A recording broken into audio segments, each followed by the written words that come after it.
I always thought of myself as a very simple man. I loved my wife, Karen, with all my heart. Together, we had a cozy home, a sweet dog named Rusty, and what I believed was a very strong partnership. When I found out Karen was having an affair, it felt like I was hit by a massive truck. It wasn't just a one-time mistake. This had been going on for years right under my nose. When I finally sat her down to talk, she didn't seem sorry at all. Instead, she looked at me with a mean smile. She told me I was way too sweet and simple, and she called me naive. She said, "Maybe now you will finally grow up, James." She was very cold. Then came another blow. I went to talk to a lawyer and received a painful surprise. Karen was set to walk away with almost everything I had worked for. She would get half of my money, our family home, and I would even have to pay her money every month for a long time. The lawyer warned me that Karen might fight me to keep Rusty, our dog. I felt like I was going to lose every single thing that mattered to me. I had spent my entire life trying to be a nice guy, but I realized I couldn't be that guy anymore. If she wanted to play a mean game to take my life away, I had to learn how to protect myself. Over the next few years, I worked very quietly. I put on a fake smile whenever I had to be around her and waited for the right moment. Karen never really cared much about what I did for work. I owned a successful software company, but I started changing how the business looked on paper. I brought in a good friend named Dave to be my partner. Over time, I quietly moved almost all of my shares of the company to him. I became just a regular worker at the company I had started.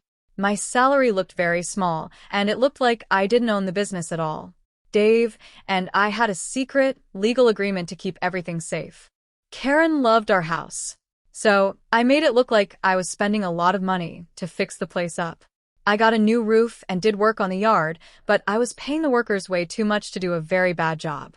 On paper, the house looked like it was worth a fortune, but the work was actually very poor. I also knew all about the man she was seeing.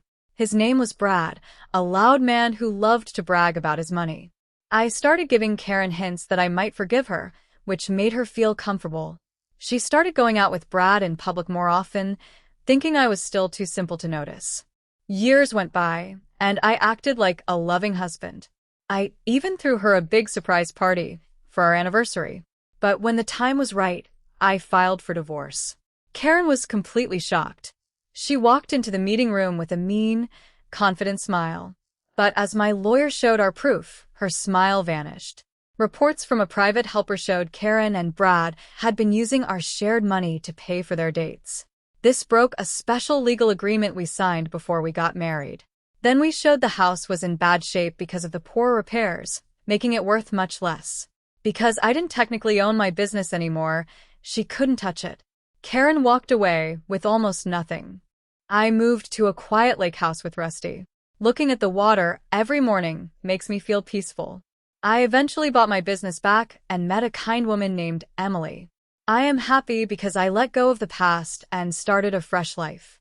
Every day feels like a gift now that I am free to be myself. Rusty loves the lake, too. I learned that being a simple man is okay, but you must also be strong and protect your heart. I have a home that is truly mine, a business that is growing, and a dog who is always by my side.